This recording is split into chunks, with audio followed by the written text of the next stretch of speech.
নৌকা ভাইয়া মাধব যখন মধ্য নদীতে গিয়েছে তখন মণি ঠাকুর বলছে,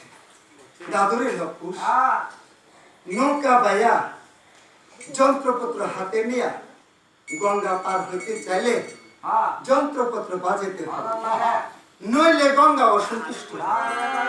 তখন তারা আবার ছুপেতে ধূপ দিয়া বিনা